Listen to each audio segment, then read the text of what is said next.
Hello, I'm Henry, and I like history, especially the kind that got simplified so much it barely resembles the truth anymore. Today's story is about corn, but not the corn you know, and it's about a man you've probably met before, at least the version of him history was comfortable with. His name was Squanto. You know him as Squanto. Long before buckles and black hats, before Plymouth Rock became a brand, before Thanksgiving was turned into a children's play with paper feathers, southern New England already worked.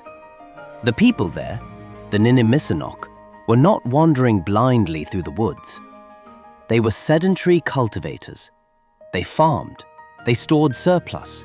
They traded food north to tribes who couldn't grow maize long enough to harvest it. This wasn't luck. It was systems. And maize was the backbone of those systems. Squanto was born around 1585 into the Patuxet people, a coastal group whose land sat exactly where Plymouth would later be built. As a boy, he learned the rules of the land, when to plant, where fish ran, how soil was fed, not exploited, how corn, beans, and squash worked together like a living machine. Food wasn't something you grew, it was something you maintained. Then, in 1614, the world ended. An English captain named Thomas Hunt invited Squanto aboard his ship. It was a lie. He was kidnapped, along with others, and taken across the Atlantic to be sold into slavery in Spain. This part usually gets skipped in classrooms. But it matters, because Squanto didn't just learn English by accident. He survived Europe. Somehow, through intervention by Catholic friars, he escaped slavery. He made his way to London. He lived in an English household. He learned the language fluently. He learned how Europeans thought, what they feared, what they valued, what they misunderstood. And then, years later, he went home. Or tried to. In 1619, Squanto returned to Patuxet and found nothing. No village, no families, no smoke rising from cooking fires. Disease, likely brought by Europeans, had erased everyone. He was the last. The land remembered them, but the people were gone. That kind of loss changes a person. So when the Mayflower arrived in 1620, it didn't land on empty land. It landed on a graveyard. Cleared fields, old planting grounds, abandoned stores of knowledge. And the settlers had no idea.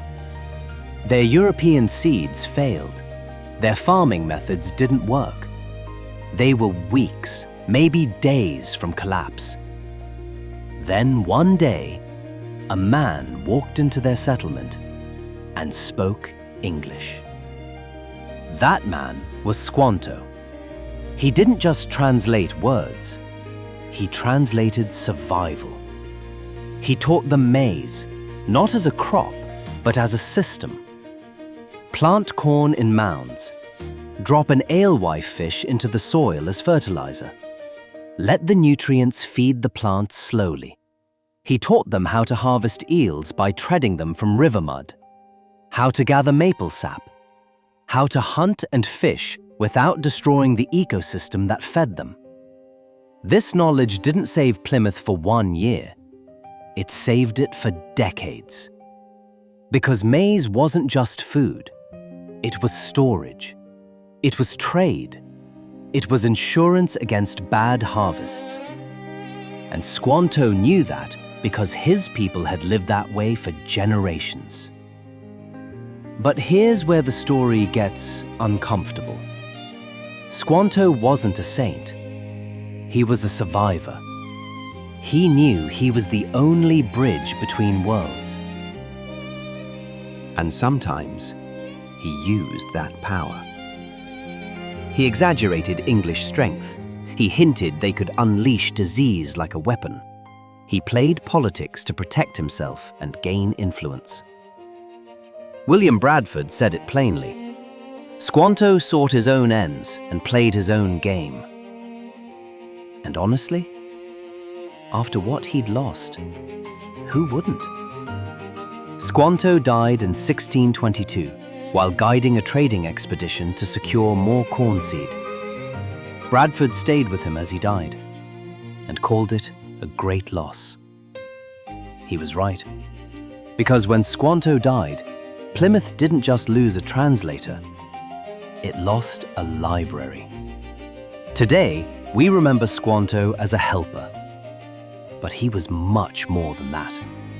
He was a man who crossed oceans against his will, who lost everyone he loved, who carried agricultural knowledge refined over centuries. Maize didn't save the colonists because it was generous. It saved them because someone knew how to use it. And that knowledge had a name. Squantum. History doesn't move forward in straight lines. Sometimes it survives because one person remembered how the land worked and was willing to share that knowledge to strangers who were trying to survive. Thanks for listening tonight. I'm Henry, and I'll see you in the next story.